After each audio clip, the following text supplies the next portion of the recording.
was at night. I think it was a Lotus. The car was a Lotus.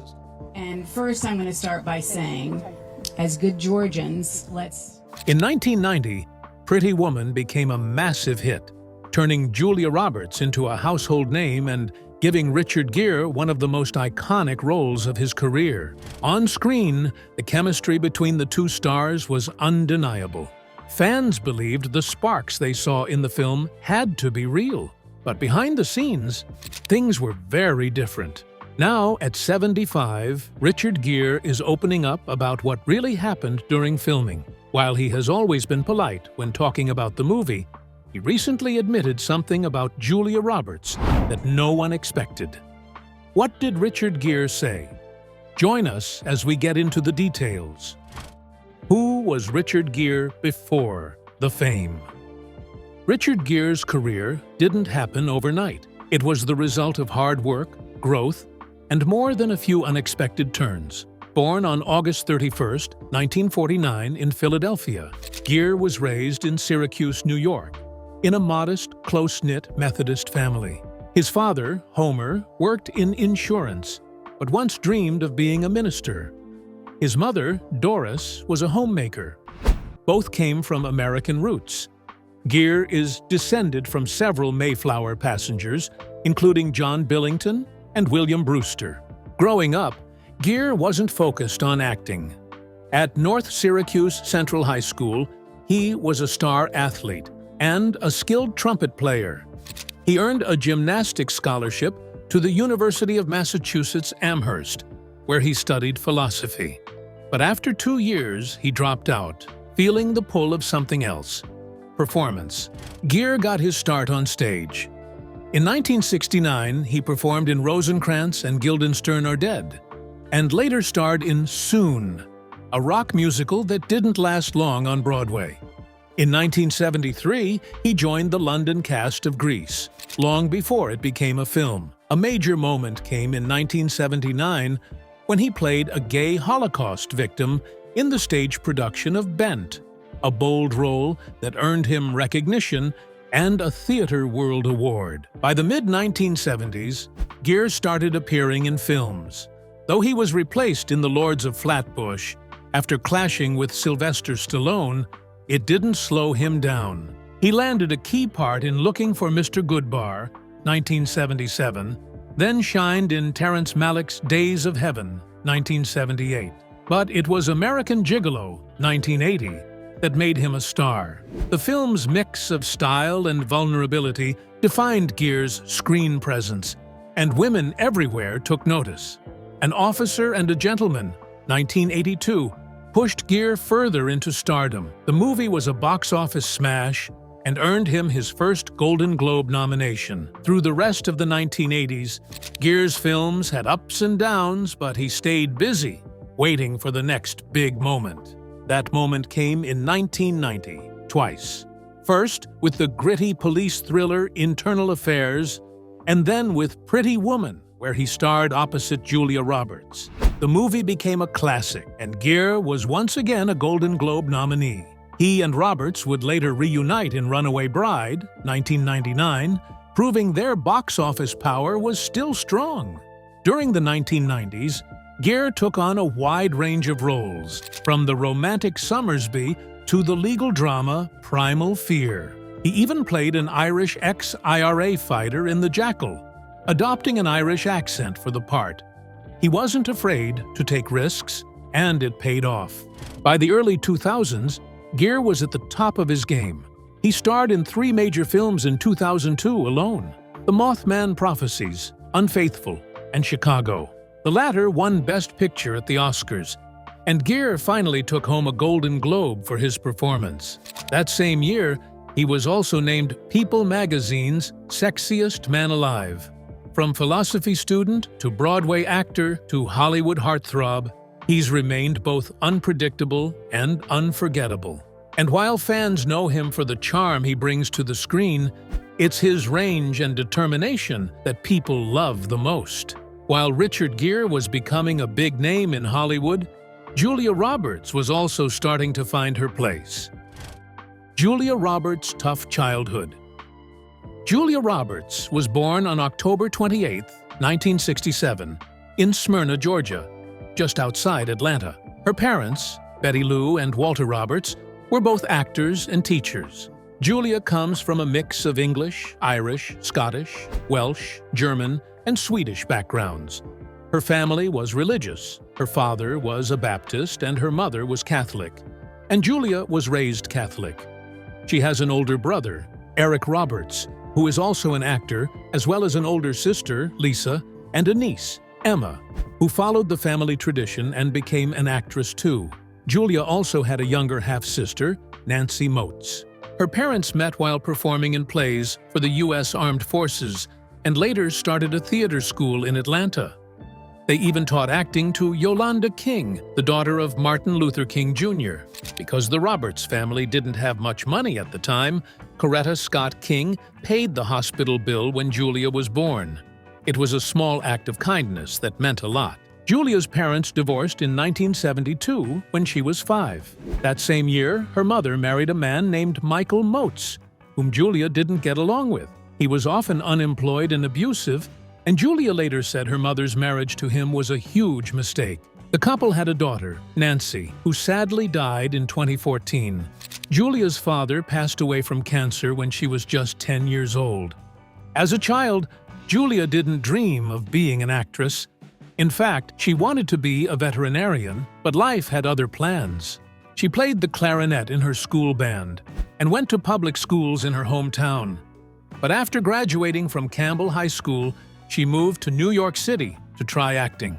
Julia joined a modeling agency and began taking acting classes, starting her journey toward becoming one of Hollywood's biggest stars. Though her early life was filled with ups and downs, it gave her strength and determination.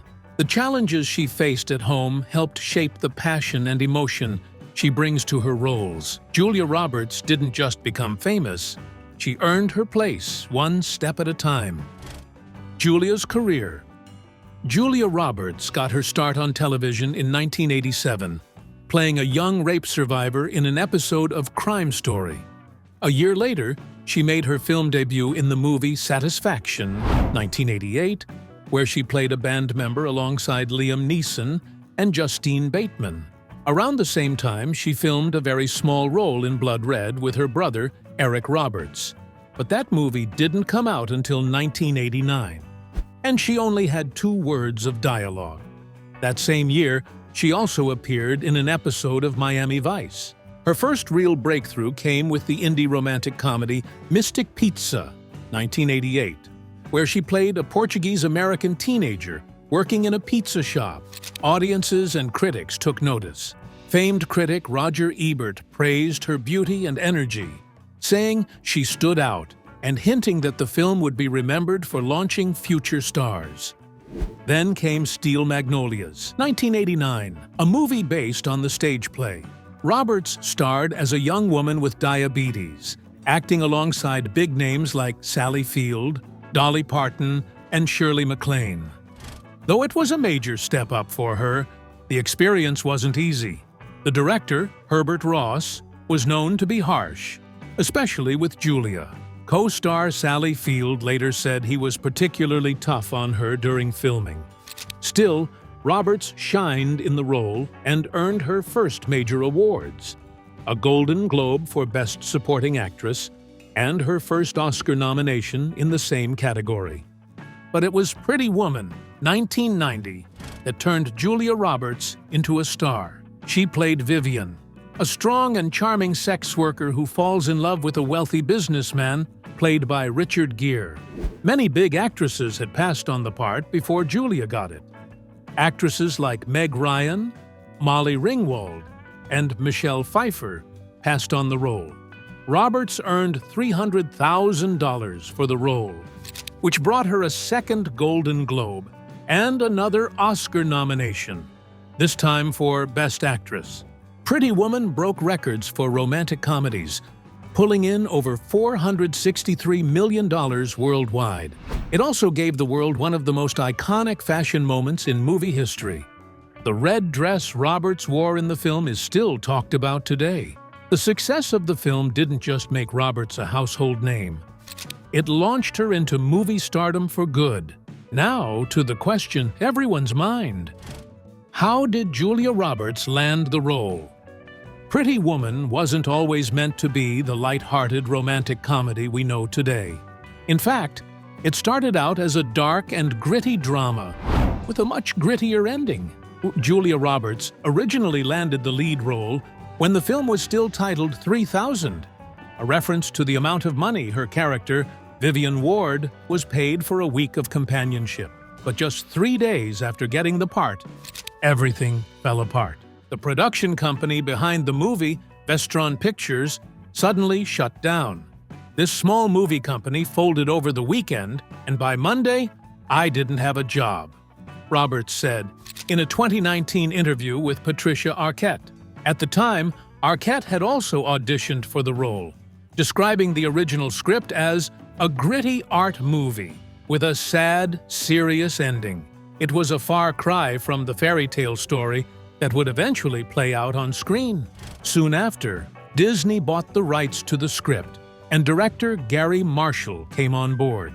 While he was considering other big-name actresses for the lead, he decided to meet with Roberts out of respect.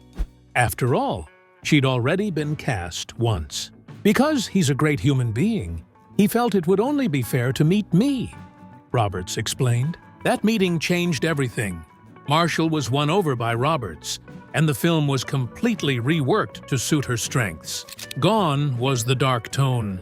In its place came charm, humor, and heart, qualities Roberts brought naturally. They changed the whole thing, she said, and it became more something that is in my wheelhouse. In the end, keeping Julia Roberts in Pretty Woman turned out to be a brilliant move. Casting someone else would have been, as Vivian famously says in the movie, a big mistake. Big. Huge. The film we know today wasn't always a romantic fairy tale. Originally called 3000, it was a dark, serious drama written by J.F. Lawton in the late 1980s. The story focused on the harsh reality of sex workers in Hollywood. Lawton was inspired by movies like The Last Detail, 1973, and Wall Street, 1987. In the original version, there was no happy ending for Vivian and Edward. Instead of Edward climbing out of his limo to rescue Vivian from her fire escape and her rescuing him right back, the script had a much darker ending. According to Roberts, in 3000, Edward threw her out of the car, threw the money on top of her, as memory serves, and just drove away, leaving her in some dirty alley. The final scene showed Vivian on a bus with her friend and fellow sex worker Kit, heading to Disneyland. Vivian just stared blankly out the window, and that was the end. After directing the 1988 drama Beaches, Gary Marshall read Lawton's script and was interested. He saw it as a story about a woman who wanted to change her life, and did. But Marshall had a different vision. He imagined something more like a fairy tale, with a twist. My vision was a combination of fairy tales, he once said. Julia was Rapunzel, Richard Gere was Prince Charming, and Hector Elizondo was the fairy godmother. It might not have been a vision everyone shared, but it worked. Even though the film's tone changed, some key scenes from the original 3000 script stayed in the final movie. For example, Vivian's awful experience shopping on Rodeo Drive, her date with Edward at the opera, and dinner with businessman James Morse, the man whose company Edward planned to take over.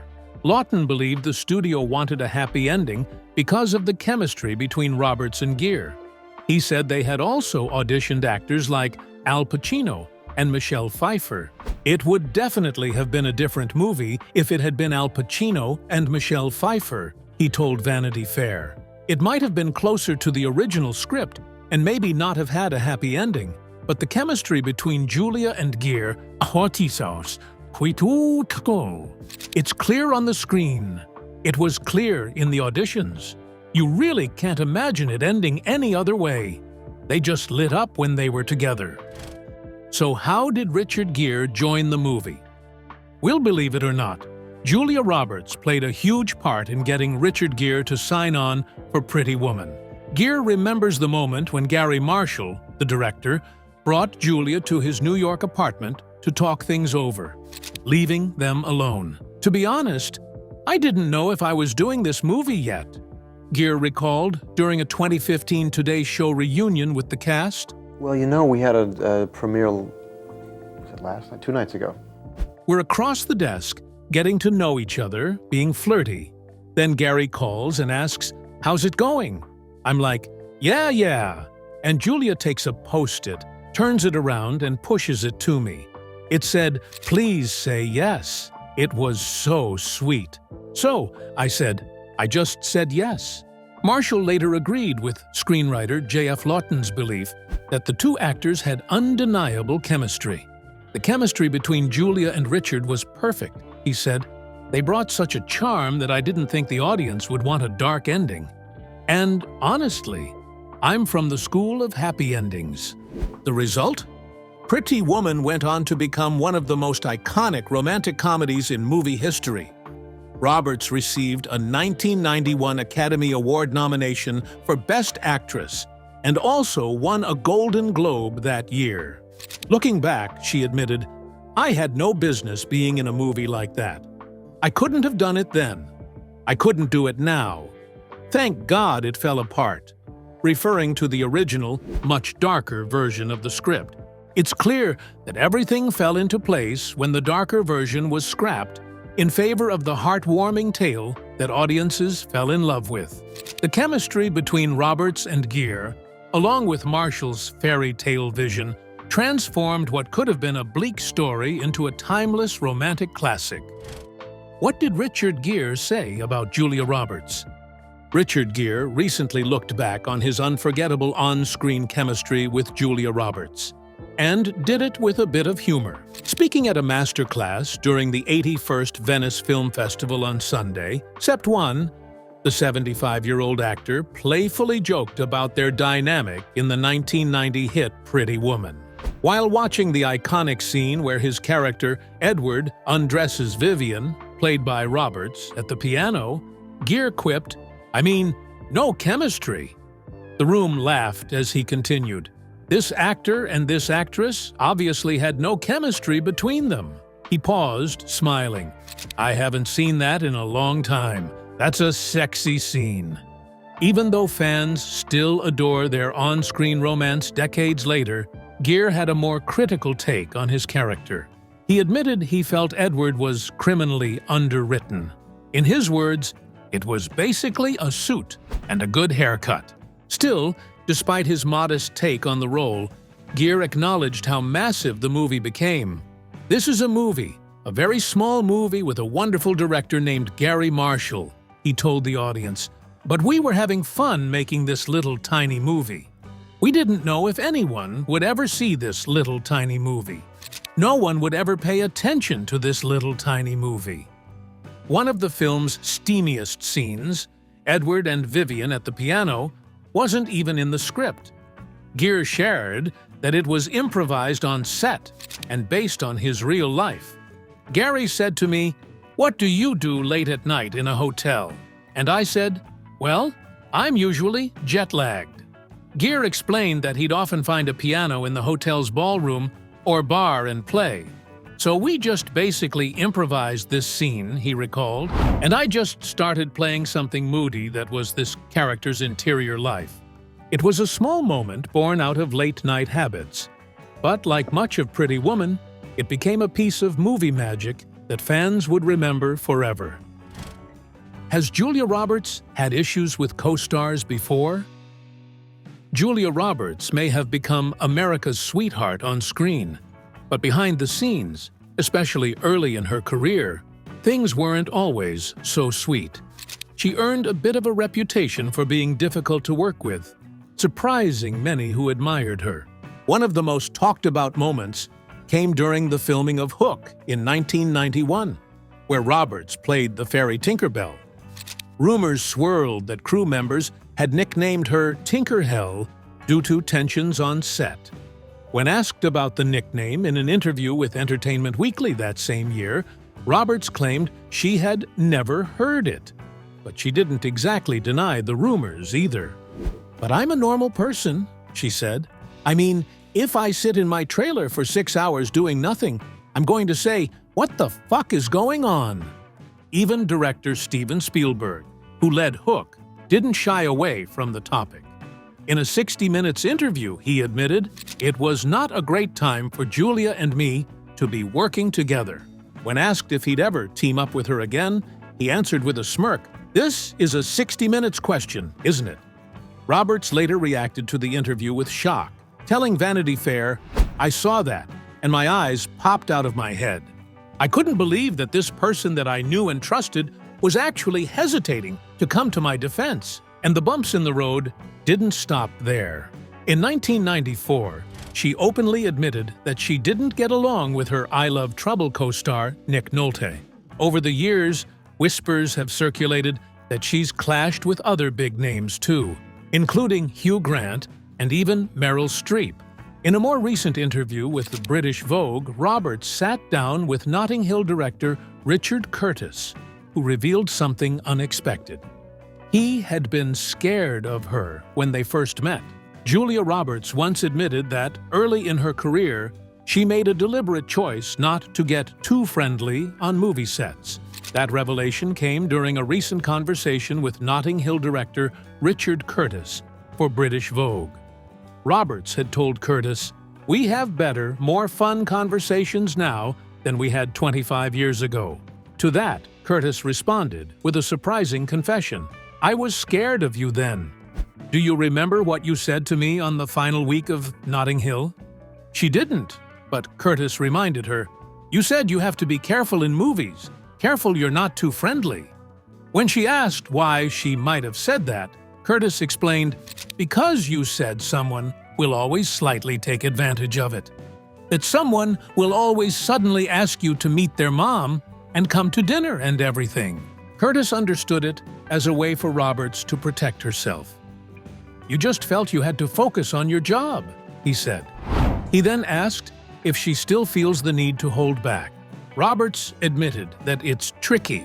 She explained that sometimes she pulls back because she doesn't know how far someone might try to take that familiarity. "And sometimes people are so familiar with me. I'll say, 'Hi,' and they'll say, 'Oh my God, hi.' I have hugged, warmly, total strangers," she shared with a laugh.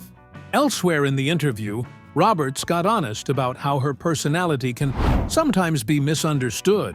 "I think I speak very plainly," she said. "That's kind of how I see myself. I'm very forthright." But she added that not everyone reacts well to that kind of directness. "There are a lot of personalities in the world that don't accept that easily, and it can seem really harsh, even if I feel like I'm just being honest. Still," she made it clear, "I never am trying to be unkind." Her blunt style even came into play during the making of Notting Hill. Curtis revealed that Roberts once asked him to change a line in the script, one that had a direct impact on her real-life career. In the movie, Roberts plays famous actress Anna Scott, who's asked how much she was paid for her last film. The original line had a lower figure, but Roberts pushed for something higher. Curtis admitted, "I lowballed you, but you insisted on me changing the script so that your price for your next movie would go up." It was a clever move, showing that behind Roberts's friendly smile and honest words is a smart woman who understands both her craft and her value. Despite the rocky beginnings, she and Curtis ended up becoming good friends and collaborators. But interestingly, amid all the reports of friction, one co-star she had no problem getting along with was Richard Gere. From the beginning of Pretty Woman, the two just clicked, on screen and off. Julia Roberts' affair. Julia Roberts is one of the rare Hollywood stars who seems to have truly found lasting love. She's been married to cinematographer Danny Moder since 2002, and together they have 3 children, twins Hazel and Phineas, who are now 18, and their younger son Henry, who's 16. Roberts is known to be a loving and devoted mom, and she often talks about how much she values her family life. But before settling down with Danny, Julia had her fair share of headline-making relationships. She was briefly married to country singer Lyle Lovett from 1993 to 1995. That marriage surprised many, but it wasn't her most dramatic romance. In fact, the one that really set off a media storm happened in 1991, when she suddenly ended her engagement to actor Kefir Sutherland, just days before their wedding. Let's rewind a bit. Julia and Kefir first met on the set of the 1990 movie Flatliners. They started dating soon after her split from Steel Magnolias co-star Dylan McDermott, and around the time Kefir finalized his divorce from Camelia Cuth. Things moved quickly. By August 1990, Julia and Kefir were engaged and planning a huge wedding. They had set the date for June 14, 1991, and planned to tie the knot on a soundstage at 20th Century Fox, with plenty of celebrity guests in attendance. But just 3 days before the wedding, Julia called the whole thing off. On what was supposed to be their big day, Kefir was seen moving out of Julia's Beverly Hills home. Even more shocking, Julia was spotted at the airport heading to Ireland with Jason Patrick, Kefir's close friend and former The Lost Boys co-star. The press went into overdrive. The story exploded, and suddenly, Julia wasn't just America's sweetheart. She was also Hollywood's newest headline. People couldn't stop talking about the broken engagement and the surprise getaway with Jason. Julia, who had always seemed so sweet and grounded, was now being painted as the bold, unpredictable runaway bride. 8 years before she'd even play one on screen opposite Richard Gere. When she and Jason returned to the US, they were seen as a couple, but the relationship didn't last. They split in 1992, not long after all the buzz began to fade. Still, the drama lingered. Julia stayed quiet for a while, but in a 1994 Rolling Stone interview, she finally opened up. She dismissed the wild timeline rumors, saying, "I've read days before, hours before, minutes before. The fact is, it doesn't matter how many times you say it.